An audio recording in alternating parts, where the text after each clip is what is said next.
Les nuits vous paraissent longues, vous ressentez de la frustration, du stress, du mal à dormir, vous êtes à bout. Détendez-vous.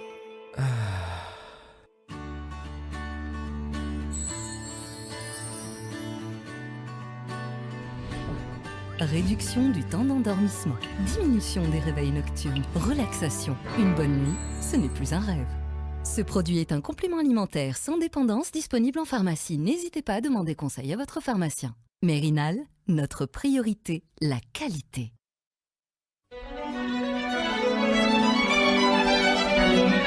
Pour bien s'entendre, il faut bien s'écouter. Rendez-vous sur M, la petite radio du Grand Maghreb.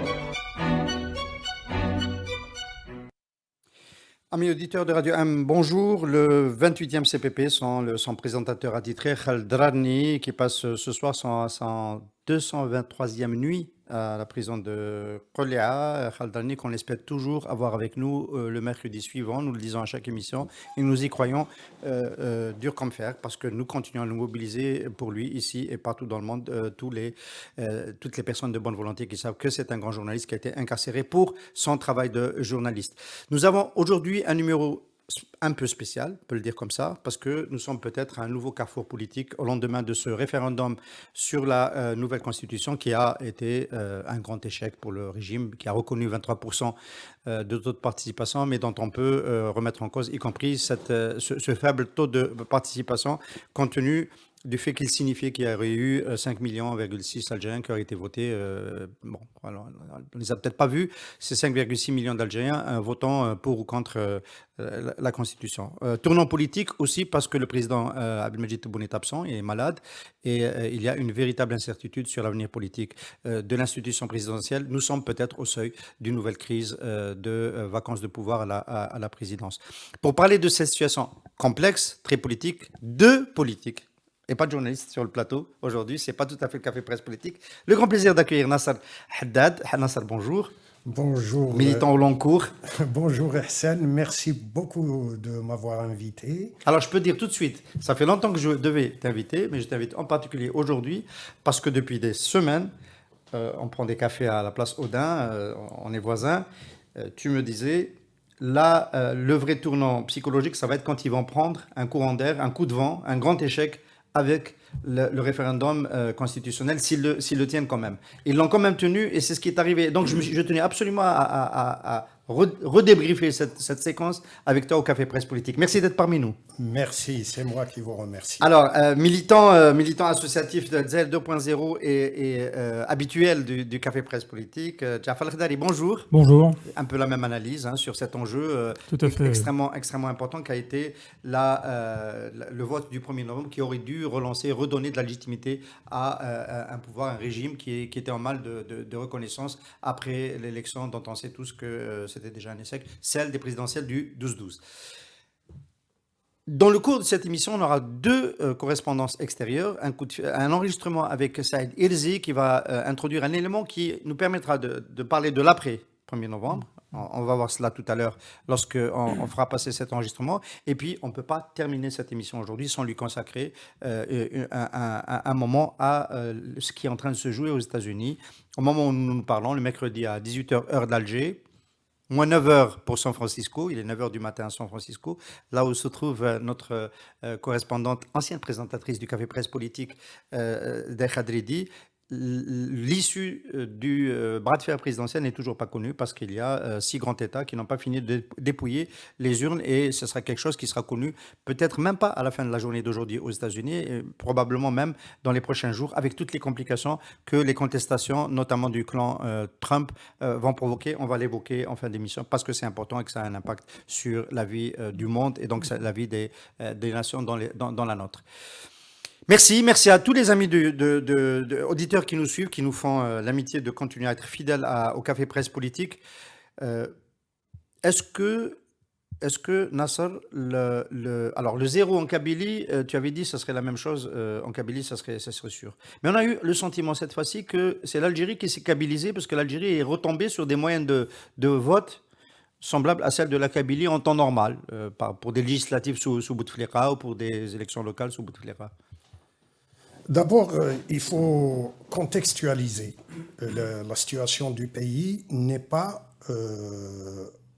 étrangère à ce qui est en train de se passer dans le monde, particulièrement sur le plan sanitaire, avec l'aggravation de la pandémie qui crée une situation extrêmement difficile dans le pays. Mais ce n'est pas ça qui a donné le faible taux de participation. J'arrive. Si tu commences par ça, c'est ce qu'on va comprendre. Hein. Je contextualise d'abord en commençant par dire que le contexte est ce qu'il est. Il y a d'abord la pandémie.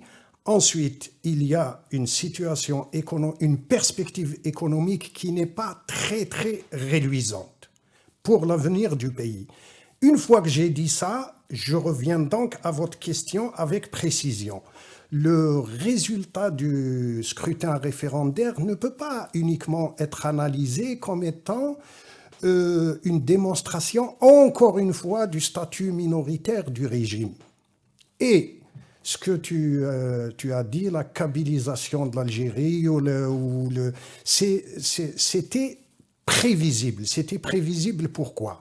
Parce que le régime avait une feuille de route et il avait cru, c'est pour ça que j'ai commencé par la pandémie, que le Covid avait affaibli la révolution du 22. Or, comme je l'ai toujours soutenu, tu en as fait témoignage au début de l'émission, la révolution est un mécanisme beaucoup plus profond dans la société algérienne qui a fait qu'en l'observant, on ne pouvait pas imaginer autre résultat, autre conséquence, autre résultat de la feuille de route du régime que celle qu'on est en train de vivre aujourd'hui. Maintenant, il faut signaler la gravité de la situation. Parce que, comme je l'ai dit, il ne faut pas l'analyser comme uniquement, encore une fois, un régime minoritaire. Cette fois-ci, il ne s'agit pas. D'abord, il traduit concrètement la détermination et la constance de la révolution du 22 février.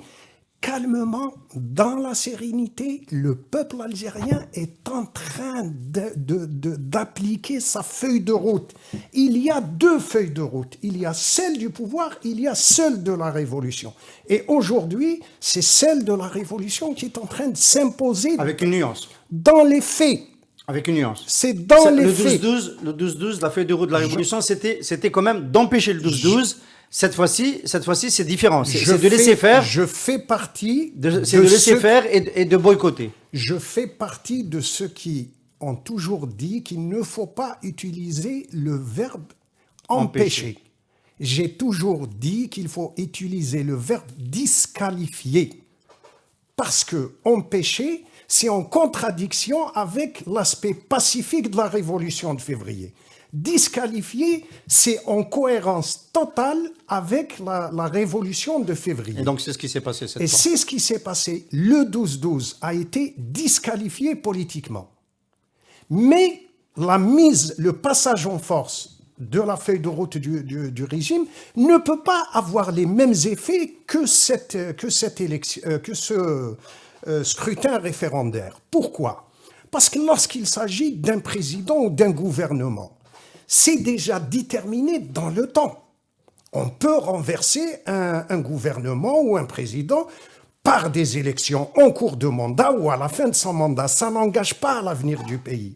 Mais là, c'est l'État qui a été mis en minorité. Parce que qu'est-ce que ça veut dire une constitution ? Sinon, c'est un ensemble de textes juridiques qui définit les différentes institutions qui composent l'État et leur organisation et leurs relations. Donc le fait aujourd'hui que 23% uniquement ont ont participé au scrutin, et si on poursuit l'analyse, c'est 15% du corps électoral qui a voté la Constitution. Cela veut dire qu'on est en train de mettre l'État national en minorité dans le pays.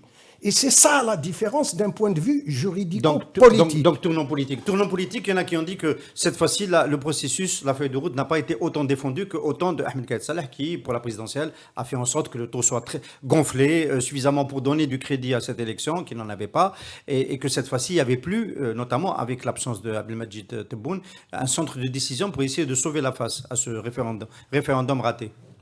Oui, en effet, il y a eu un tas de commentaires et des spéculations autour de ces chiffres assez spectaculaires.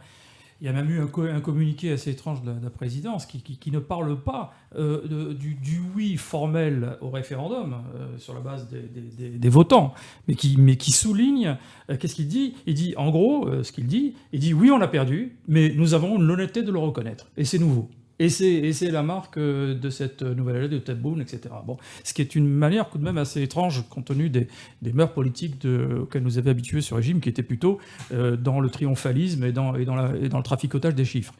Mais je pense que l'essentiel n'est pas là. Je crois que l'essentiel, c'est que effectivement, l'Algérie tourne le dos à ce régime, et de manière spectaculaire. On a parlé effectivement d'une victoire silencieuse du Hirak, du mouvement citoyen, qui continue. Ça, c'est l'éditorial du Monde. Hein. Oui, mais c'est quand on rend à chacun son titre. Tout à fait. Non, mais c'est bien résumé. Pourquoi ? Parce que beaucoup, effectivement, ont appelé à un moment donné à la résistance, à la désobéissance civile, ce qui veut dire des grèves générales, etc. Il y a eu des tentatives, elles n'ont pas marché. Mais finalement, les citoyens, les peuples algériens, ont choisi effectivement une autre forme de résistance, qui est une résistance passive. Plutôt qu'aller à la désobéissance civile, ils sont allés à la résistance passive, c'est-à-dire, on est indifférent à toutes vos initiatives.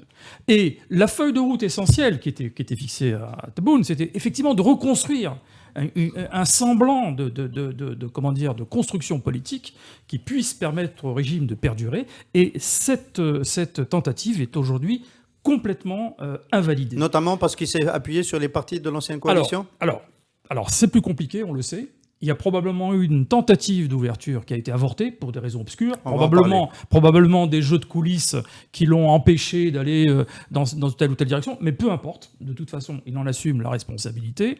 Mais ce qui est certain, c'est qu'à un moment donné, il y a eu une volonté en réalité de créer une troisième voie. Entre le Hirak qui voulait un changement de régime et les partis qui étaient totalement disqualifiés, sa mission était de bâtir le Hirak béni, et lui donner une transcription politique et dont le référendum de la Constitution serait le terme final. Eh bien, cette politique est en échec complet. Cette troisième voie impossible, elle n'a pas été trouvée. Ça s'est traduit comment ? Ça s'est traduit dans le refus de dissoudre l'Assemblée nationale et de s'appuyer sur des partis discrédités, qui, soit dit en passant, avec les fameux 15% dont on parle, on voit bien que ce sont des cadavres ambulants. Le FLN et le RND n'existent plus aujourd'hui, réellement. Ce sont des cadavres ambulants. Or, le régime, à faute d'avoir pu trouver un centre, a reconstitué un centre, a dû s'appuyer sur ces cadavres ambulants. Et moralité, le résultat, c'est ce que nous connaissons aujourd'hui. Oui, Nassam ? Je voulais juste apporter une petite précision à mon ami El-Khdari. Il ne s'agit pas de résistance passive, c'est une résistance active. Et justement, il y en a qui ont dit qu'on ne voit pas très bien la différence entre les abstentions habituelles dû à la dépolitisation du milieu des années Bouteflika et puis ce qui vient d'arriver. Pourquoi on prêterait réellement au Hirak le fait qu'il y ait eu un tel boycott ? Je pose des questions de l'opinion. Je m'explique justement, je voulais aborder ce point. L'Algérie est un cas d'école et ce n'est pas la première fois. Déjà lors de la Révolution, lors de la guerre d'indépendance, l'Algérie a constitué un cas d'école dans le processus de décolonisation. Comment elle a constitué un cas d'école ? Eh bien, parce que sa jeunesse avait eu, à l'époque déjà, l'intelligence et la compétence pour s'intégrer dans un processus universel introduit par les mutations les mutations du XXe siècle. Toutes les mutations du XXe siècle, que ce soit sur le plan intellectuel, que ce soit sur le plan économique, que ce soit sur le plan culturel, eh bien, la jeunesse algérienne qui renvoie à l'histoire. Ce n'est pas le moment ici pour reprendre l'histoire de la colonisation, mais cette spécificité, ce cas d'école a fait que la jeunesse de cette époque s'est extrêmement bien insérée. Aujourd'hui, lorsqu'on analyse, qu'est-ce qu'il y a de nouveau dans le monde ? Eh bien, il y a la révolution numérique. Et la révolution numérique est en train de remettre en cause la verticalité dans le contrôle des populations. Et l'Algérie est un cas qui va être étudié, est encore une fois un cas d'école, c'est un laboratoire dans lequel on observe, j'espère que dans les grandes universités, que les grands spécialistes vont étudier ces données, ces phénomènes avec des enquêtes, avec tout le matériel sociologique nécessaire et politique, même anthropologique. Ce qui est important à souligner, c'est que la jeunesse algérienne du 22 février, qui porte la révolution du 22 février, a aussi fait la lecture la plus intelligente et la plus compétente pour s'intégrer dans les mutations que la révolution numérique est en train d'introduire dans le monde. C'est un nouveau paradigme. C'est un nouveau paradigme en termes d'organisation. C'est pour ça que les politiques, beaucoup... C'est un paradigme, on peut le dire. Hein. C'est l'organisation d'un réseau de hirakistes avec des personnalités nationales du Hirak, des académiciens, la diaspora, les wilayas, a pu se faire, notamment grâce à cela, puisque le meeting d'ouverture d'annonce publique de ce mouvement, NEDA 22, de ce cadre, de cet espace, s'est fait grâce aux réseaux sociaux. Il a, dès le départ, réuni des dizaines de milliers de personnes.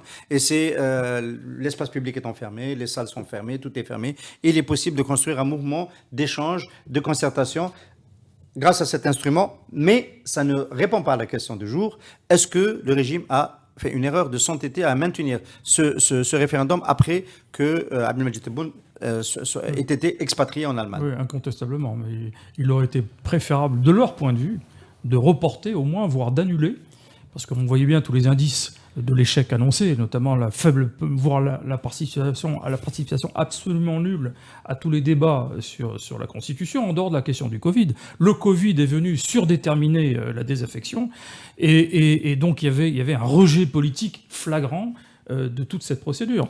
Donc ils auraient pu saisir justement la question du Covid et dire on reporte. Sur cette question du report, qui signifie peut-être une ouverture d'un autre chantier et d'une autre voie, on sait qu'à un moment donné, l'été dernier, il y avait une tentative de mettre sur la table une autre possibilité, une autre voie. J'en avais parlé ici au Café Presse Politique un jour où j'étais pas à la présentation, pour dire qu'il y a eu une ouverture en direction qui est passée par la figure nationale qui est commandant Al-Khadr Bourga, et que ça avait vite capoté. Ça s'était passé à la mi-juin, et c'était autour du 5 juillet. Il était question de faire une déclaration d'ouverture le 5 juillet avec délibération et une nouvelle feuille de route qui impliquait le gel des sorties, parce qu'il était toujours question des sorties, et c'est toujours d'ailleurs le cas, des sorties populaires, des manifestations populaires le vendredi, en contrepartie d'une autre feuille de route. Alors cette autre feuille de route, elle était plus ou moins secrète puisqu'il s'agissait, l'offre a été faite, cette lettre a été adressée au commandant Bourga, qui était propriétaire du document et qui pouvait décider à quel moment il allait le publier. Malheureusement, le commandant Bourga est tombé malade. On lui souhaite d'ailleurs un prompt rétablissement.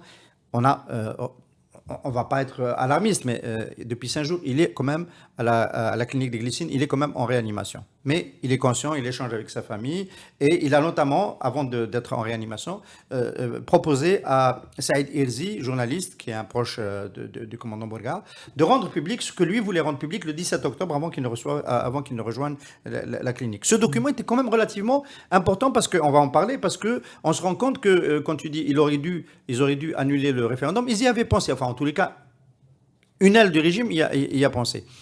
On voulait avoir avec nous Saïd Hirzi ici pour nous expliquer pourquoi il a publié et quel est l'enjeu autour de ce document. Je vais le laisser en parler, puis je vais faire des compléments sur les points qui constituent la lettre et la plateforme de 15 points. C'est en arabe, Saïd Hirzi est journaliste collègue arabophone. On va l'écouter tout de suite et on va commenter. كان المفروض انه يخرجها عمي الخضر لانه هذه الرساله هذه على كل حال، هذه الارضيه هذه المقترحات كان المفعول تاعها راح مات المفعول تاعها لو 3 جويي، نهار اللي قررت السلطه انها يكون الفتح نوفمبر هو تاريخ للاستفتاء الشعبي. الوغ كو عمي الخضر لحقت له هذه في وسط شهر جوان. المقترحات هذه المقترحات نقدر نذكرها للمشاهدين تاع كافي كبراس بوليتيك. نعم. بالاخص كان تعرض على الحراك اترافير حاج الخضر بورقعه، تعرض نعم. عليه انه الاستفتاء ما يندارش في الاول، انه تكون في حكومه تاع توافق وطني توافق وطني، ان يكون فيها يحل يعني البرلمان من قبل نعم، قبل ويكون فيها الاستفتاء، ثاني اطلاق كل معتقلين بما فيهم معتقلي التسعينات. بما فيه معتقلين التسعينات، نعم. ما بين نقاط اخرى. نبي شكون الجهه اللي عرضت هذه الرساله على وهي جهه يعني جاوا الناس يعني من يعني من السلطه، يعني شخصيات هكذا تعمل مع السلطه، لانه كان الرئيس تبون كان حاب يشوف في اطار السلسله تاع اللقاءات نتاعو مع الشخصيات، تلاقى مع بلوزداد، تلاقى مع حسن الخطيب، راح احمد طالب ابراهيمي للدار، كان حاب يشوف عمي الخضر يروح يشوفه، لكن عمي الخضر يعني الموقف نتاعو ثابت في هذه الامور، ما حبش يتلاقى يعني مع الرئيس. وهما جات الخطه الثانيه هذه انه حبوا يعرضوا عليه هذا المقترحات، لانه بحكم انه قال نمدوها الاخضر بورقعه عنده يعني عنده يعني حضور في اسمه في الحراك، عنده مصداقيه الى اخره ومنا. ولكن كي جاتوا هذه الورقه قال لهم انا ما نمثل لا الحراك وما نمثلش الشارع، قال لهم انا يا اعطيته هذه المقترحات انا دوك نعرضها على يعني الفعاليات اللي موجوده في الساحه الى اخره، ولكن ما عطاولوش وقت لحق لو 3 جات هذا واسمه شغل لغات هذا المقترحات. ولكن عمي الخضر بقات له يعني حاجه حاصله هكذا في الاخر تاعو، في الضمير نتاعو، قال لك انا نبرئ الذمه تاعي خاصه في كل ما يتعلق برمزيه اول نوفمبر. وكان المفروض انه يطلقها، ومن بعد صراو واحد الامور، يعني عنده وفيات في العائله تاعو، الاخت تاعو نسيبو حتى وليده الى اخره وبسمو، ومن بعد خذا قرار انه لو 17 اكتوبر يخرجها، الرمزيه تاع 17 اكتوبر تاع الاحداث تاع فرنسا لاسان الى اخره. ولكن قدر الله ما شاء فعل، صرا واش صرا انه طاح وصيب بالكوفيد في بدايه اكتوبر، يعني ابارتير دو 12 هكذاك لو 13 اكتوبر، ودخل المستشفى باش يعالج، ومازالوا في المستشفى، ربي يشافيه ان شاء الله. ولكن بعث لي وطلب مني انه نخرجها هذه قبل لو 1 نوفمبر، وماهوش غير انا الواحد، سعيد إرزيد يطلب منه يخرج هذه الرساله. كاين الياس فيلالي في انجلترا بعث له بالواتساب الرساله ونشرها في الصفحه تاعو الرسميه لو 31 اكتوبر، يعني لافي تاع 1 نوفمبر. انت نعرفوا عليك سعيد إرزيب لانك قريب للكوموندو بورقعه. هل كان فيه لقاءات اخرى بعد ما المسلك خدا صباح الاستفتاء منذ 3 جويلية الى اخره؟ هل الجهات اللي في السلطه عرضت الرساله هذه على بورقعه هل رجعت للمرصاد؟ هل عاودت اتصلت به ولا قعد الامر على لا قعد الامر هكذاك، اللي قعد الامر هكذاك. يعني هو تاسف انه يعني المحتوى تاع هذيك الوثيقه اللي فيها 15 نقطه، وبالدرجه الاولى خاصه النقاط الثلاثه الاولى هذوك اللي تتعلق خاصه بانتخابات شرعيه مسبقه ومحليه مع تجميد وتاجيل الدستور، وكذلك حكومه توافق وطني وين يشاركوا فيها فعاليات من الحراك والناس يعني من معارضه، وكذلك المعتقلي الراي بما فيهم التسعينيات. يعني إرزي سؤال اخير، انت هل يبان لك من خلال التحليل تاعك الشخصي انه هذه النقاط الثلاثه الاولى ربما خلاص تجاوزها الوقت في النقطه تاع حل البرلمان قبل الاستفتاء وقبل انتخاب الدستور؟ هل بقات واش يقدر الحكم في المأزق اللي راه فيه الان ينفذ من الطرح تاعو هذا اللي كان في 15 نقطه؟ واش انا اظن انه اول رد فعل تاعي في النتائج تاع الانتخابات تاع الاستفتاء هذه، اللي يعني بينت بوضوح ان السلطه يعني ما قدرتش تتحكم حتى في الخيارات نتاعها ولا في المقترحات نتاعها، ويعني الشعب خرج يعني ككتله واحده، خاصه المقاطعين، وين بينوا باللي الشعب هذا ما مشاش في خط الطريق تاع السلطه. وكتبت انا بكل يعني بصريح العباره انه اظن نقترح من السلطه انهم يولوا للوثيقه تاع المقترحات اللي عرضوها العمي الخضر اللي عطاوها له انهم يوليوا ليها. اظن انه الان لازم السلطه تولي الى سلطه الشعب، وين تحتكم الى سلطه الشعب. والنقاط هذوك الثلاثه هذوك مهمه جدا. اظن انها ستكون ربما حل للازمه السياسيه اللي رانا نعيشها من 22 فبراير 2019 الى يومنا هذا. Saïd Herzi, shukran. شكرا، تحياتنا. Alors, avant de voir s'il y a encore quelque chose qu'on peut utiliser de ces 15 points proposés en juin dernier par Djihad Min al-Hukm des partis dans le pouvoir, on va s'arrêter un moment sur cette démarche qui remonte au mois de juin, donc qui nous laisse comprendre qu'à un moment donné, on a envisagé de ne pas faire le référendum d'abord, de revenir à une feuille de route différente, de dissoudre l'Assemblée, de faire des élections législatives avec les accommodements qui viennent avec. Je crois même qu'il y avait un point sur la gouvernement d'union nationale, c'est notre pilotage de cette phase-là.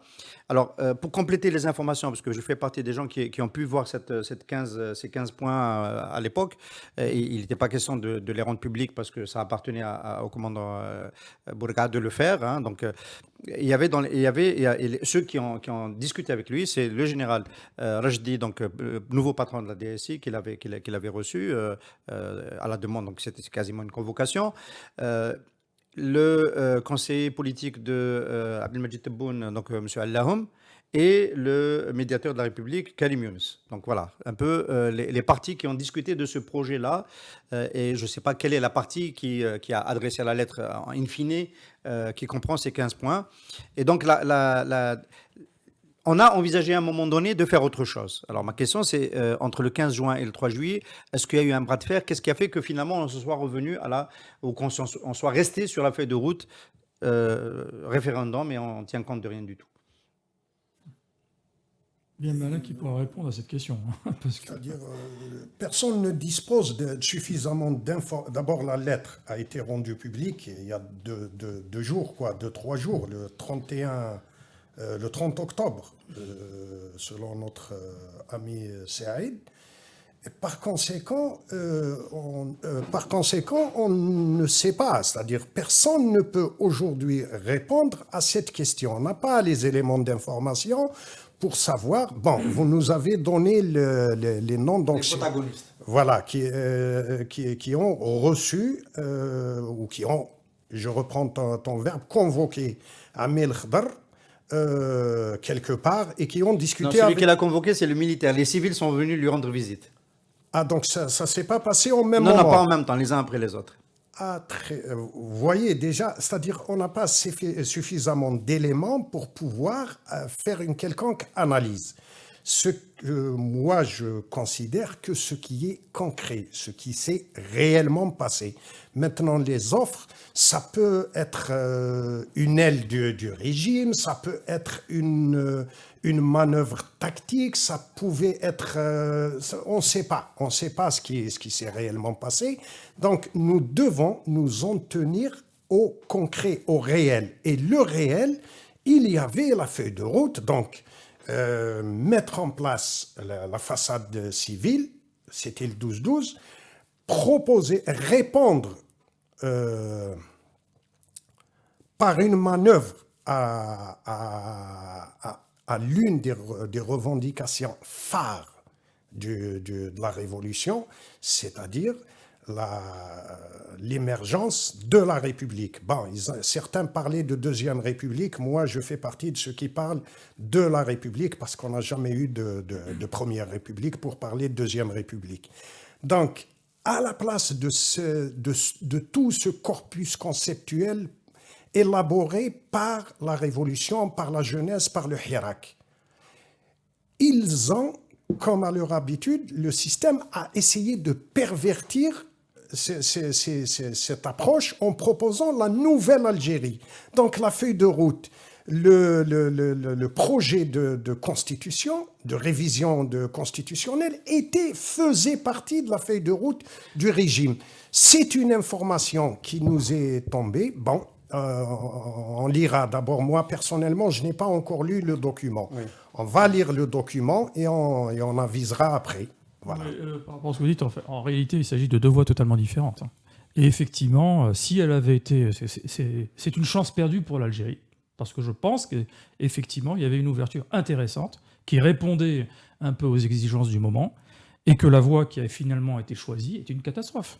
Non seulement elle nous a fait perdre un temps précieux, mais vous savez, dans l'histoire, comme on dit, l'histoire ne repasse pas les plats. Alors, est-ce qu'aujourd'hui, on pourrait redémarrer... C'est ma question prochaine. Mais sur cette question-là, pour être complet, peut-être que la contrepartie, parce qu'on a parlé des 15 points, il y a des contreparties. Il y a la contrepartie, bon, il y avait la libération qui était promise des détenus d'opinion, etc. Mais la contrepartie demandée, notamment au commandant Bourgass, c'était que les Hirak ne reprenaient pas, que la partie manifestation populaire ne reprenait pas. Sauf que le Hirak n'appartient à personne.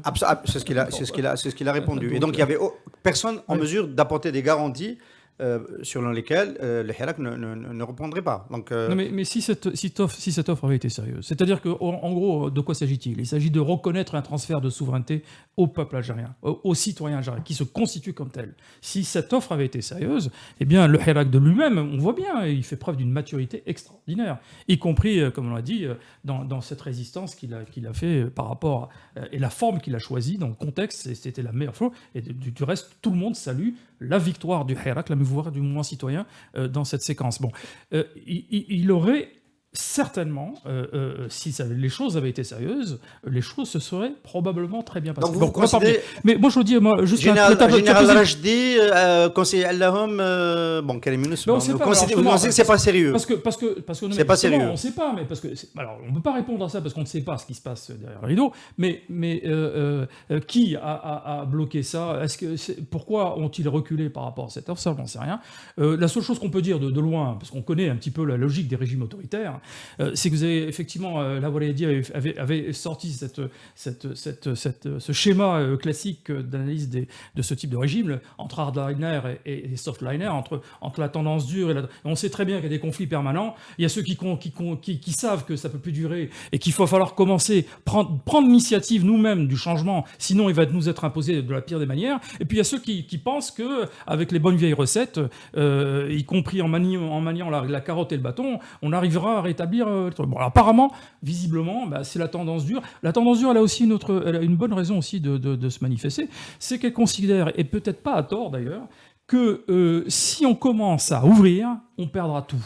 Et c'est-à-dire que le système tel qu'ils l'ont connu, on voit bien, comme ça a été dit, ils sont prêts à accepter de changer de personnel, à changer de politique, à changer beaucoup de choses, à condition de conserver la maîtrise de l'ensemble de l'État, en gros. Or, si on s'était engagé dans un véritable changement institutionnel, cette maîtrise, il l'aurait perdue. Nasser Haddad, est-ce qu'on peut envisager que, quelque part, on décide d'annuler le résultat de ce référendum parce qu'on s'est mis quand même dans un sacré pétrin? Est-ce que c'est envisageable? Ça peut être envisageable, effectivement. C'est-à-dire,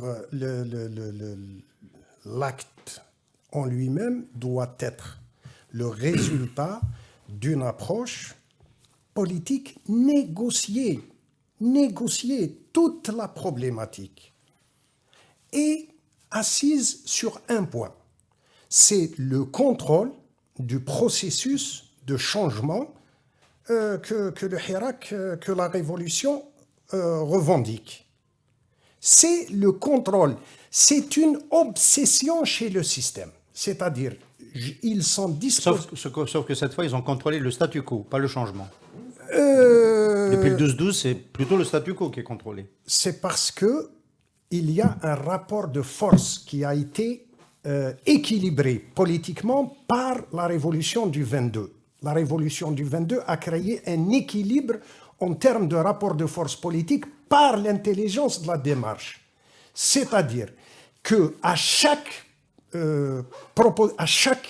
étape de la feuille de route du régime, la révolution répond par la disqualification, c'est-à-dire qu'elle a disqualifié le 12-12. Rappelez-vous l'anniversaire... Elle a disqualifié le 4 juillet déjà. Non, le 4 juillet, le 4 juillet, ils n'ont même pas pu y aller. Ouais. Mais le 12-12, la feuille de route était imposée, tracée. La réponse n'a pas été l'affrontement. N'a pas été bon, il y a eu quelques escarmouches par-ci, par-là, mais il n'y a pas eu d'affrontement. La stratégie de la révolution a été de disqualifier et d'en apporter la preuve juste après. Rappelez-vous, le 22 février, 2020, c'est-à-dire l'anniversaire, le premier anniversaire de la Révolution, populaire. Des millions d'Algériens étaient dans la rue.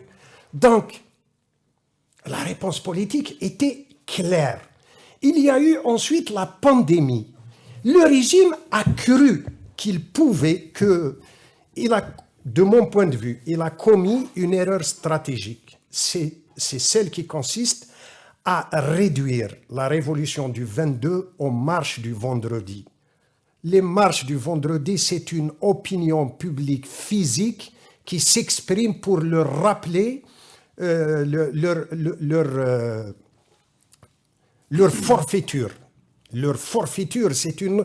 Parce qu'ailleurs, les opinions publiques, quand un homme politique ou un responsable de politique commet ou... à partir du moment où la presse... Une seconde, si tu permets, Hassan. À partir du moment où la presse en parle, il est automatiquement disqualifié. Il faut se rappeler que la période Bouteflika avait poussé le bouchon jusqu'à ce qu'un Ould Abbas vienne dire face à la presse, quelqu'un l'avait interrogé, je ne me rappelle plus la question, il lui dit « c'est-à-dire, c'est la gestion par la délinquance assumée durant la période Bouteflika. On y revient, on n'en est plus très loin aujourd'hui. Tu as prononcé forfaiture et tu as dit ailleurs, et ça m'a fait penser à quelque chose. Processus parallèle, on avait évoqué aussi cela. Au Chili, le régime a répondu différemment à la revendication populaire. Pas par la forfaiture, il a proposé un référendum, au même moment d'ailleurs, dans la même semaine, qui posait la question, est-ce que vous souhaitez un renouvellement des institutions selon le calendrier normal, avec des législatives, etc., ou est-ce que vous souhaitez faire une assemblée constituante? Et c'est c'est ce qui a été retenu par les Chiliens. Donc les Chiliens ont transformé dans le vote, un vote qui était garanti, etc., l'expression, et donc il y aura une assemblée constituante. Ma question, c'est aujourd'hui, dans la crise où nous sommes, par où il va falloir reprendre le fil. L'exemple chilien est excellent, effectivement. D'ailleurs, je pense que ce serait d'ailleurs une très bonne solution de sortie de crise.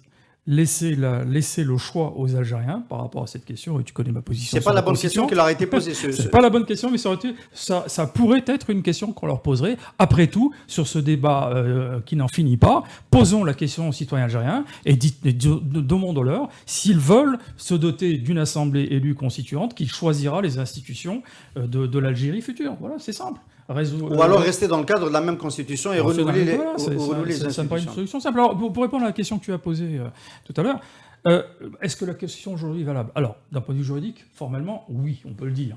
Mais qu'est-ce que c'est qu'une constitution? Il faut rappeler la question, ça fait un moment. La question était l'annulation. Est-ce que on peut dire qu'aujourd'hui il y a une nouvelle constitution? Alors, ce qui est clair, c'est que d'un point de vue juridique, on peut dire qu'elle est validée, parce que même si on a une faible participation, il y a eu des votants.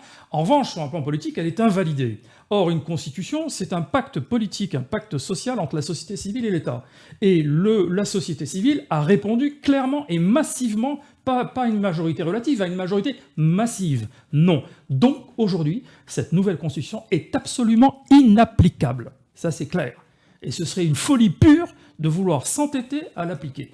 Pour répondre à ta question aussi, parce que c'est clair qu'on voit bien qu'il y a un conflit à l'intérieur du pouvoir qui s'est manifesté de mille et une manières, on ne va pas revenir dessus, mais en même temps, par des solutions politiques, on peut se demander si, quelque part, vu que la tendance dure l'a remporté, ils n'ont pas laissé aller jusqu'au bout de ce qu'il faut bien appeler leur bêtise, hein, parce qu'il faut être un petit peu borné pour imaginer que dans l'Algérie post-Hirak, on puisse encore avoir des pratiques politiques comme celles que nous avons connues, avec l'enfermement des journalistes, l'emprisonnement des hirakistes, et un passage en force pour une constitution qui est hyper présidentialiste. Ça paraît, on l'a dit, c'est totalement aberrant. Donc je pense que l'autre tendance qui n'a pas pu faire l'a laissé aller jusqu'au bout de sa logique, et aujourd'hui, et c'est peut-être aussi la raison pour laquelle les choses ont été dites, cette fois-ci, en termes de chiffres, pour bien souligner l'échec complet, car c'est un échec complet de cette tendance.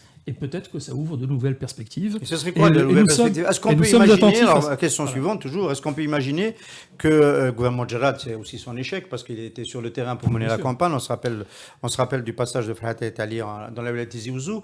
Est-ce qu'on peut imaginer, pour revenir là aux 15 points qui ont été proposés au commandant Lakhdar Bourga, qu'on reprenne un des points encore opérants, celui du gouvernement d'union nationale, ou gouvernement d'urgence nationale, ou de consensus national. Est-ce que la première sanction, ce ne serait pas de se séparer de Djerad et de son gouvernement et de mettre un gouvernement politique qui serait négocié d'ailleurs? Dans les pays démocratiques, quand il y a une telle défaite électorale dans un référendum, on en tire les conséquences. Et la première des conséquences, c'est effectivement démission du gouvernement, et même démission quand un chef de l'État a porté lui-même un référendum qui est quelque part un plébiscite, c'est-à-dire un vote sur sa personne, la dignité politique intime, qu'on se désiste, qu'on démissionne, tout simplement. Bon, après...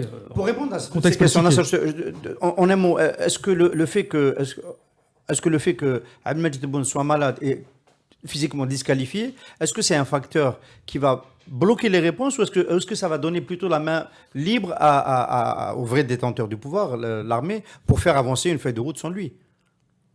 D'abord, on n'a pas les informations. Est-ce que toi, journaliste, Qadi Hassan, tu as les informations sur la maladie du président? Covid, complications pulmonaires. Officielles? Oui, problème de ventilation. Et donc encore une fois, on va lui souhaiter de se rétablir, mais ça risque de prendre du temps. Et une des questions qu'on se pose maintenant, les journalistes, est-ce que le premier mandat de Tebboune ne va pas ressembler au 4e mandat de Bouteflika? C'est de ça qu'il s'agit aujourd'hui. Avec un président affaibli, pas en mesure de jouer son rôle de président. En tout cas, du point de vue du régime, c'est une problématique majeure, parce qu'ils ont peut-être tout prévu, mais ils n'ont pas prévu que le chef de l'État tombera malade, aussi gravement malade, et reposera le problème de la vacance du pouvoir. On en a parlé, tu l'as écrit dans ton dernier papier, ça ressemble c'est une gérontocratie finissante. Ça ressemble à l'URSS fin des années 80, quand il y avait Brejnev, Andropov, et chaque fois qu'il mettait quelqu'un, 3 mois après, il est décédé, jusqu'à l'arrivée de Gorbatchev. Maintenant, moi, je reste assez optimiste. Pourquoi? Parce que, la révolution du 22 est toujours là, c'est une dynamique, c'est une lame de fond qui est porteuse d'un projet. Et elle n'est pas prête à abdiquer son projet. Ça, c'est le premier paramètre extrêmement important. Deuxième paramètre, il est à espérer qu'il y ait, au niveau du régime, quelqu'un Gorbatchev. Pourquoi pas? Parce que c'est une négociation permanente, indirecte. Le fait qu'on rende public les 23% de taux de participation, on peut lire que c'est un problème de clan, lutte de clan, qu'on a voulu discréditer le chef de l'État, qu'on a voulu discréditer Tebboune. Toutes ces lectures sont plus ou moins valables. Mais, de mon point de vue, le message politique le plus clair, même s'il est mal porté, c'est celui qui consiste à dire que les élections à la Nijlen, pour les plus jeunes, à la Ouihya Bedoui, c'est terminé. C'est un message quand même assez important qu'il faut décoder. 2. Donc, nous avons d'un côté une révolution qui est en train de s'imposer et d'imposer son calendrier. Contrairement à ce qu'on pense, c'est la révolution qui est en train d'imposer par la disqualification. Par la disqualification. À chaque fois pourquoi? Parce que le régime s'est piégé lui-même. Il s'est accaparé tous les pouvoirs et il a littéralement déconstruit toutes les formes d'intermédiation. Donc il s'est retrouvé, il n'y a pas d'intermédiation. Il s'est retrouvé un peuple qui a compris, qui s'est inscrit dans un nouveau paradigme organisationnel. Donc il est impossible ni d'infiltrer, ni de manipuler, ni d'acheter. Et en face, un régime quand même finissant. Finissant même d'un point de vue biologique.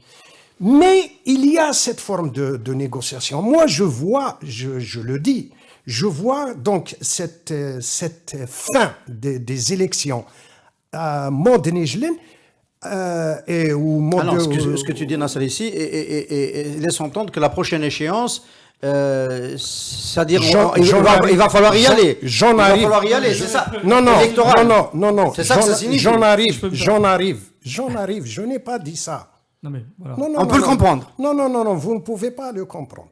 Je ne l'ai pas dit et vous ne pouvez pas le comprendre parce que tu m'as interrompu. Donc, Non, je veux dire, vous souhaitez des élections transparentes. Non, pas du tout. Vous souhaitez des élections Pas transparentes. avec cela. Pas du tout. Vous ne pouvez pas dire ça. Non, j'ai dit, vous souhaitez des élections Non, transparentes. vous ne pouvez pas dire ça. Non. Moi, je m'arrête au procédé. Il s'agit d'un procédé dans la gestion des élections. Point. Ouais. Sauf qu'on n'est pas d'accord. Moi, je pense que c'est toujours le même procédé. J'en arrive. Il n'y a rien qui a changé. Je modère. Il n'y a pas eu 23%. Maintenant, je modère. Oui, il n'y a pas eu 23%. Donc, c'est le même procédé. Mais qu'est-ce qui les a empêchés, à ton avis, de mettre 45 ou 48 ? Indécence. C'est trop indécent, voilà. À un moment donné, on essaye de tenir un peu les formes. Voilà. Comme tu un peu de dis, hachma. même 5 millions, on donc, selon toi, c'est un... tu lui prêtes des vertus d'opinion, de recul, de prise en considération d'une opinion publique. Il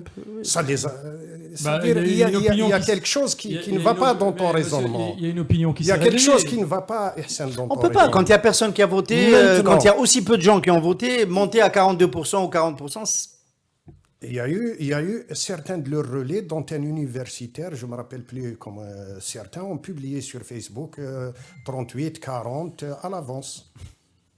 Ils ont dit qu'il y aura un taux de participation de 40, de 38. On finit sur la séquence algérienne. J'arrive, c'est-à-dire la modération. Je modère ce que je dis. Il y a effectivement cette lecture qui consiste à dire que les élections, le procédé électoral ne sera plus celui d'Ouihia et de Bedoui. Mais je le modère. Je le modère pourquoi ? Parce que si on mettait un taux de participation extrêmement élevé avec la région de Kabylie où il y a 0 vote prouvé, là c'est prouvé, 0 vote, 0,07 et encore 400, vous imaginez, ça se compte en dizaines les votants. Ça pose un problème extrêmement grave sur le plan stratégique. C'est la sécurité du pays qui est engagée. On est d'accord. Donc c'est là où je dis, je modère l'aspect d'une volonté éventuelle d'un changement dans le procédé électoral. J'espère avoir répondu. Tu peux répondre et on passera à la suite. Je n'ai donc absolument pas l'idée de parler des législatives. C'est la raison pour laquelle toute solution, quelle qu'elle soit, constituante ou autre chose, elle passe d'abord par une période de transition. Il faut une transition. Et il y a un consensus général pour dire qu'on ne peut rien faire. Et de quoi s'agit-il ? Il s'agit précisément de rendre possible des élections transparentes, véritablement démocratiques. Parce que même si on a une élection à une assemblée constituante, si on les fait dans les conditions actuelles, on aboutira à une assemblée croupion et donc à un échec. Il faut d'abord assainir la vie politique, la rendre possible par le respect des libertés publiques, par l'abrogation des lois et règlements liberticides, par la création d'une atmosphère vraiment de débat politique. C'est le préalable à toute solution politique. Donc il faut effectivement une transition et effectivement, pour la porter, il faudrait idéalement un gouvernement d'union nationale qui ait un minimum de crédibilité.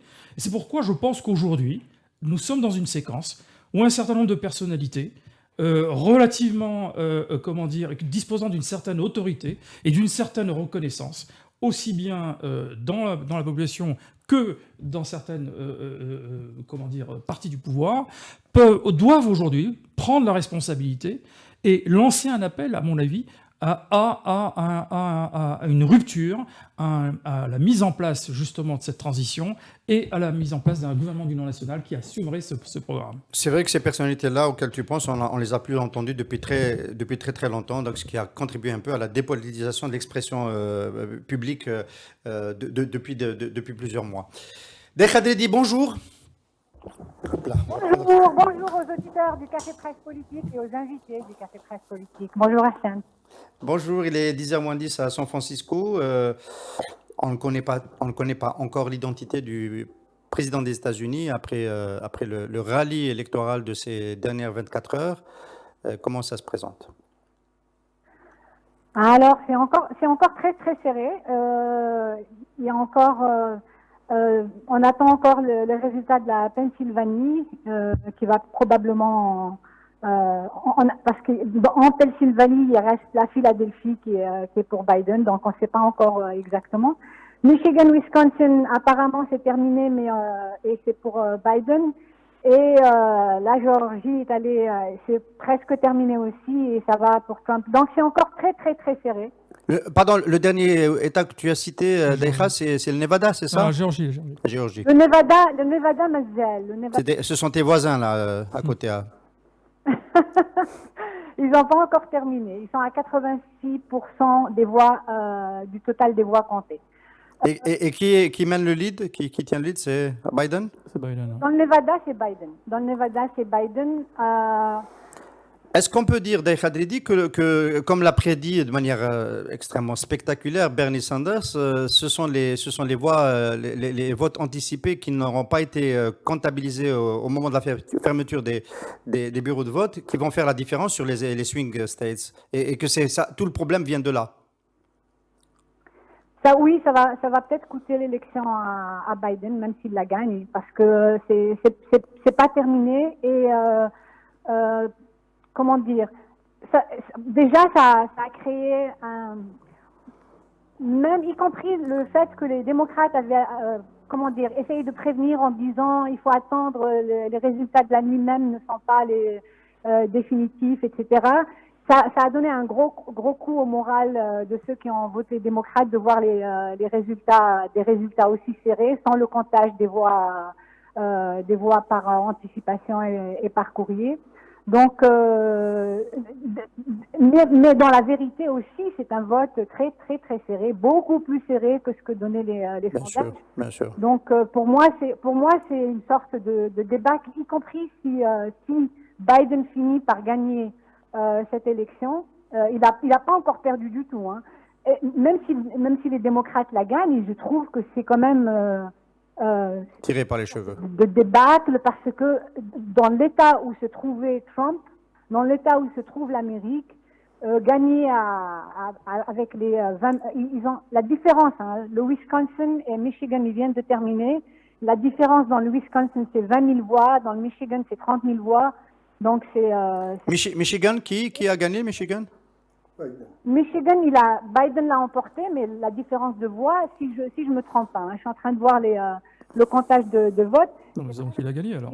S'il a gagné Michigan, parce qu'on disait que s'il lui manquait 2 États parmi les 4 derniers, donc il n'a même plus besoin de la Pennsylvanie, si on a bien compris. Non, il a pas encore gagné. Il lui faut Michigan, c'est 16.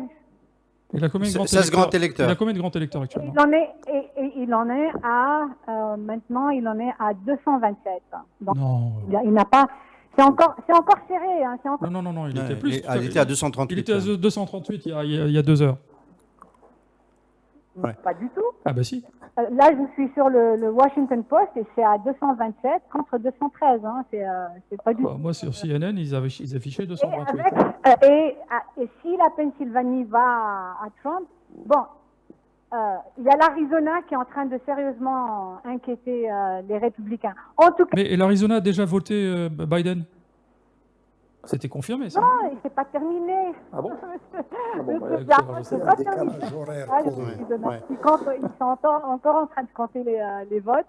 Alors, si vous voulez avoir le détail, là où c'est pas encore terminé, la Pennsylvanie. Oh là là, j'arrive pas à le dire. Pennsylvanie. C'est un stress énorme là-bas.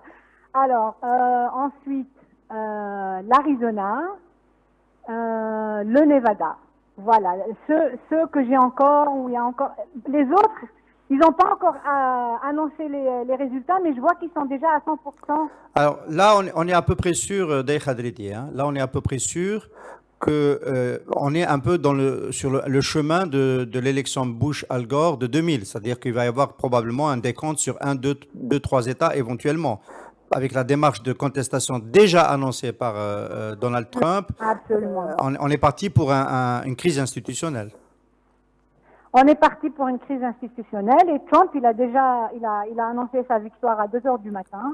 Il a décidé qu'il fallait arrêter de compter et qu'il fallait aller à la Cour suprême qu'il a déjà bien préparée. Donc il y a une forte chance que ça aille vers un comptage comme ça, des batailles juridiques. Et dans ce type de cas, c'est en général les républicains qui gagnent parce que c'est eux qui sont les plus... les démocrates tendent à être plus mous dans ce genre de bataille, à se laisser faire. Voilà, ils ont été aussi très très mous dans cette campagne. Alors justement, la question suivante, alors tu parlais de débâcle des démocrates parce que on est bien compris dans l'état où se trouvait Donald Trump à un niveau personnel et dans l'état où se trouvent les États-Unis après la grave crise de la pandémie, comment elle a été encaissée par la première puissance du monde, on s'attendait effectivement à ce que les écarts soient plus importants. Est-ce que Joe Biden n'était finalement pas le bon casting? Oui, c'est pas seulement le casting de Joe Biden. Hein. Moi, c'est clair que pour beaucoup, mais c'est lui qui a gagné les primaires et c'est une sorte de zeitgeist parmi les démocrates américains. Donc mais comment dire, les démocrates eux-mêmes, ils n'ont pas fait une campagne à la hauteur de ce moment que vit l'Amérique, de ce moment incroyable que vit l'Amérique. Ils ont attendu. Comment dire, comme ils le font d'habitude, ils sont. C'est une victoire qu'ils méritent, donc qui va leur tomber toute prête. Ils attendent que Trump explose tout seul. Et quelque chose qui est vraiment visible, par exemple, en Floride, où ils pensaient gagner, selon les sondages. Encore une fois, les sondages, il y a quelque chose comme quoi 20% de marge d'erreur. Non, 5% oui. Ça veut dire qu'une personne sur 20 a ou menti ou a préféré ne pas dire qu'elle votait pour Trump alors qu'elle a bel et bien voté pour Trump. Mais en termes de stratégie de campagne, les démocrates ont dépensé un argent fou. Ils l'ont dépensé dans quoi? Ils l'ont dépensé dans des publicités de télévision, etc. Les républicains, ils ont travaillé au corps. Trump, il a travaillé au corps depuis 4 ans, les Cubanos, et les Cubanos antifidèles, très républicains, ont voté pour lui massivement. C'est eux qui ont... C'est-à-dire, c'est presque... C'est un vote, une sorte d'amertume encore très, très aiguë contre Obama qui a donné une tournure à cette élection. Une question encore avant d'évoquer le sujet avec nos invités et de te revenir une fois de plus. Est-ce qu'on n'est pas en train d'évoluer quand même vers un vote identitaire? On a l'impression que maintenant il y a des électorats captifs, les WASP d'un côté, les latinos, et encore les latinos, ceux de la Floride ont plutôt voté Trump. Est-ce que les programmes sont devenus moins importants que qui on est et donc un vote identitaire? Il est clair que pour ceux qui votent pour Trump, c'est le vote du mâle blanc, de l'homme blanc qui a peur de qui veut retrouver sa virilité par procuration en voyant ce Trump faire tout ce qu'il fait et en acceptant toutes les dérives intérieures de Trump, d'accord? Mais en même temps, si on voit, moi j'attends de voir, la vérité, j'attends de voir c'est quoi. Pour répondre à cette question, il faut voir ce que c'est que le vote populaire au niveau national. Oui. Si vraiment c'est la répétition de ce qui s'est passé en 2016, qui est vraiment un chiffre historique, hein, les 3 millions de votes de plus qui sont allés à Hillary Clinton dans sa défaite, c'est ça qui va nous dire si vraiment il y a ce vote identitaire. Il est identitaire clairement pour pour Trump. Pour Trump. C'est l'Amérique blanche qui est blanche, l'Amérique blanche et masculine qui veut pas mourir, qui veut et aussi cette idée de se battre. Comment dire, il a mis au cœur de sa campagne la Chine. Et les démocrates, ils font comme si c'était, comment dire, c'était pas important d'avoir un discours belliciste contre la Chine qui prend le job des Américains. Et ça a été une erreur monumentale dans la campagne, notamment de Kamala Harris, qui a été dans une sorte de retour au discours traditionnel. Angélique. Alors que oui, alors que lui, c'est ça qui lui a, même si dans la véracité, dans les faits, il n'a pas empêché les jobs d'aller en Chine, ça continue. En fait, il fait de la rhétorique, il fait de la mise en scène, etc. Et ça plaît beaucoup. C'est-à-dire, c'est ça qui lui donne le vote de ces catégories-là, oui. Donc, tu voulais réagir? On a deux invités qui sont très passionnés de l'actualité américaine. Tout le monde qui ne le serait pas et qui ont passé la nuit à suivre les résultats. Jafar jusqu'à une horaire très très avancée. Je sais pas. Bon, pour les informations que j'avais, c'est plutôt la tendance. Oui, même si c'est à la marge, je pense que Biden a de larges chances de l'emporter. Mais bon, et j'ai deux remarques par rapport à cet événement qui effectivement nous concerne tous et qui est très important. Effectivement, alors premièrement, et par rapport à l'Algérie, c'est quand même assez intéressant de voir qu'en Algérie, nous avons un mouvement citoyen qui réclame une démocratie dans les formes classiques du terme, c'est-à-dire état de droit, séparation des pouvoirs, etc. Au moment même où dans les pays qui ont vu la naissance de ces démocraties, il y a une crise de ces démocraties. C'est assez intéressant, parce qu'on voit la population, elle demande précisément ce qui est contesté dans les pays qui ont vu la naissance de ces démocraties. Ça, c'est le premier paradoxe. Et donc, c'est plutôt un signe de bonne santé de la société civile algérienne, et je crois qu'il faut s'en féliciter. Le deuxième point concerne les États-Unis. Alors, effectivement, c'est une puissance qui avait une particularité. Je me rappelle d'un livre d'un politologue portugais qui avait écrit un excellent ouvrage qui s'appelait Le 21e siècle sera américain. Et qu'est-ce qu'il disait là-dedans? L'Amérique va dominer le 21e siècle, non pas parce qu'elle est en avance technologiquement ou militairement, etc., mais parce que c'est la seule puissance mondiale qui a une dimension multiculturelle. Et c'est ça son principal atout. Elle est la seule, et elle restera la seule à être capable d'assimiler toutes les cultures, ce qui ne sera jamais le cas de la Chine, de la Russie ou de toute autre puissance émergente. Et effectivement, dans cet ouvrage, il démontre ce que ça... Et on peut dire que cette politique et cette tendance sociétale, elle est largement portée par les démocrates.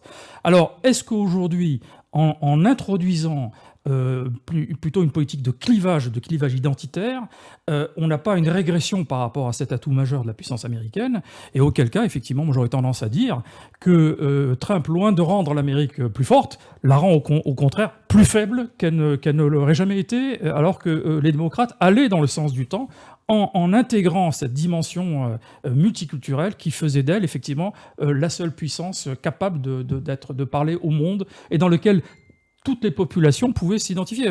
Voilà. Donc, est-ce qu'on peut imaginer une crise institutionnelle qui rende le modèle américain quasiment obsolète, alors qu'il était supposé être le modèle, notamment à cause de cette disposition des grands électeurs et du fait que le vote en fait, populaire est un vote indirect? De toute façon, l'aspect grand... Je voudrais réagir à ce que dit Jafar, c'est très intéressant. Juste après l'intervention de Nassar, je te redonne la parole, Daïfa, tout de suite. D'accord. Oui, pardon. Donc, je disais que le mode électoral américain est très particulier parce que c'est un État fédéral. Donc, il fallait trouver l'équilibre entre la représentation populaire et aussi donc, le vote direct, le suffrage universel direct, mais aussi le poids des États, parce que l'éloignement, c'est quand même un continent, les États-Unis. Et par conséquent, le fait que c'est à la fois un pays multiculturel et à la fois un pays très vaste et enfin un pays fédéral. Donc il y a un équilibre, on a trouvé un équilibre et c'est cette histoire de grands électeurs pour permettre aux États de peser. Ça, c'est le premier point. Maintenant, moi, je ne connais pas la société américaine, je n'ai pas la prétention de connaître d'un point de vue sociologique ou culturel la société américaine. Par contre, je note avec gravité les attaques que fait subir Trump à la démocratie américaine. parce que ça reste la première démocratie au monde. Et cette démocratie est attaquée par Trump. Pour le moment, elle a les moyens de résister. Mais elle résistera à combien de Trump dans l'avenir? Vous imaginez, c'est la première fois dans l'histoire qu'un président en exercice déclare avant la fin du comptage des urnes qu'il a gagné. Et si ce n'est pas le cas, eh bien, il conteste les résultats. C'est-à-dire qu'il ne va pas appeler son adversaire pour le féliciter comme font tous les... D'ailleurs, c'est arrivé avec...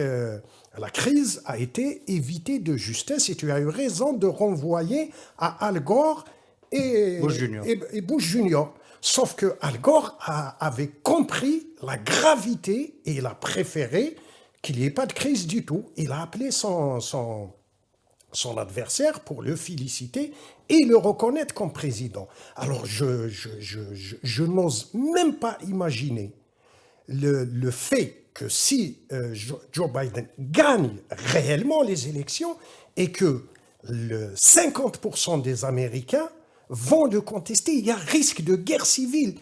D'ailleurs, il y a des signes qui ne trompent personne. Les grandes villes, les magasins, ils sont en train de se barricader. Et si la plus grande démocratie au monde va vers une guerre civile, ça veut dire qu'il y a des données qui aujourd'hui pèsent sur le monde d'une manière globale. Merci Nasser Khadri. Est-ce que la situation est aussi alarmiste? Tu pourras répondre en même temps à Khadri. C'est dans l'air, c'est très très inquiétant. En fait, c'est tous les derniers mois qui ont mené à cette élection, il y a une tension montante. Juste un petit détail, par exemple, moi je suis à San Francisco et dans la baie de San Francisco, c'est une culture très progressiste et encore beaucoup plus à gauche que les démocrates, beaucoup plus anti-guerre, beaucoup plus interracial, etc., cosmopolite. Et pourtant, le matin de l'élection, hier matin très tôt, on a appris que des centaines de Trumpistes sont arrivés dans leur camion et ont été dans le county le plus noir, dont la population est noire et plus importante qu'ailleurs, et ont fait un défilé pour faire peur aux gens. C'est-à-dire, c'est quand même, c'est ça quoi le monde de Trump. Il a ouvert une boîte de Pandore et il a fait sortir ce monstre c'est-à-dire qui a toujours été là, mais qui était gêné, caché, le monstre c'est-à-dire qui est dans l'histoire esclavagiste américaine, le Ku Klux Klan, les blancs, les suprémacistes blancs, etc.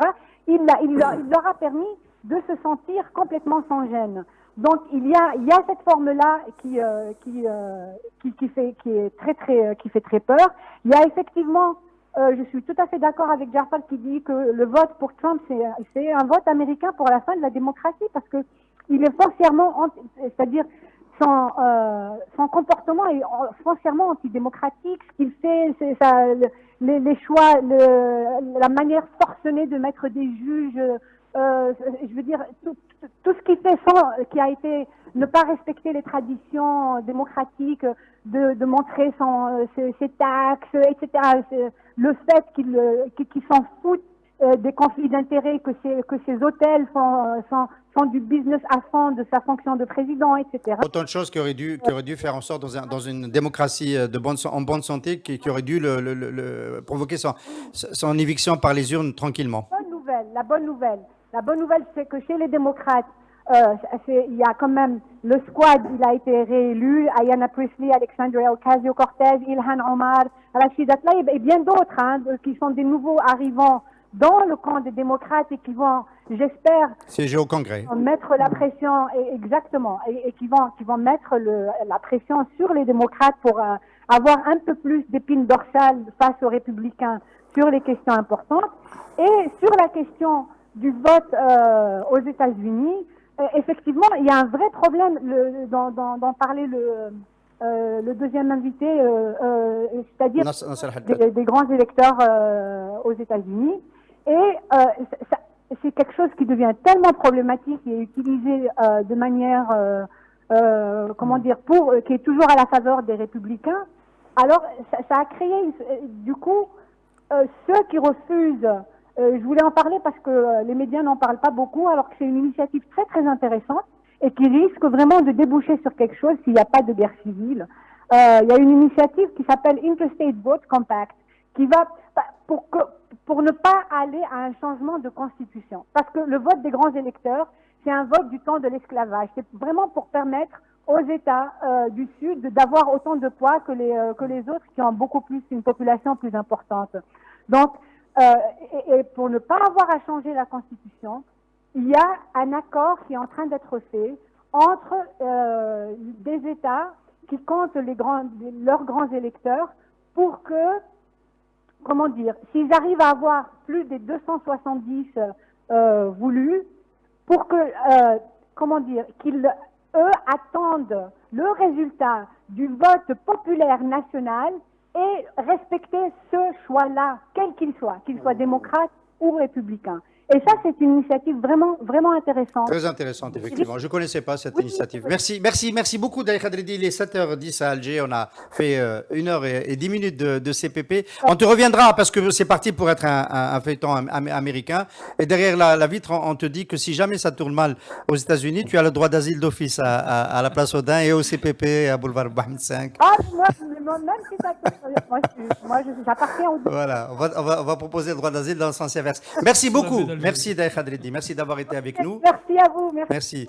À très bientôt, bonne chance. D'ailleurs, je rappelle au sujet des grands électeurs que Nazim Baya, donc de Menchar, nous a rappelé qu'en Algérie aussi, nous avions nos grands électeurs, mais qu'on préférait les appeler les généraux.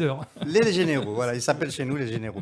Merci de nous avoir suivis. Merci Nasser Haddad d'avoir participé à ce Café Presse Politique. Merci Jafar Al-Khdari et à très bientôt. Continuez de nous suivre. Merci.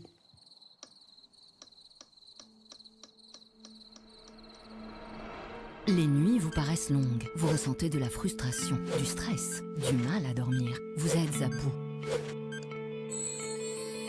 Détendez-vous.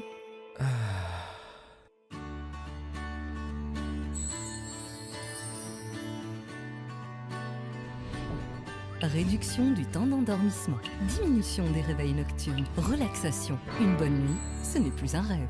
Ce produit est un complément alimentaire sans dépendance disponible en pharmacie. N'hésitez pas à demander conseil à votre pharmacien. Mérinal, notre priorité, la qualité.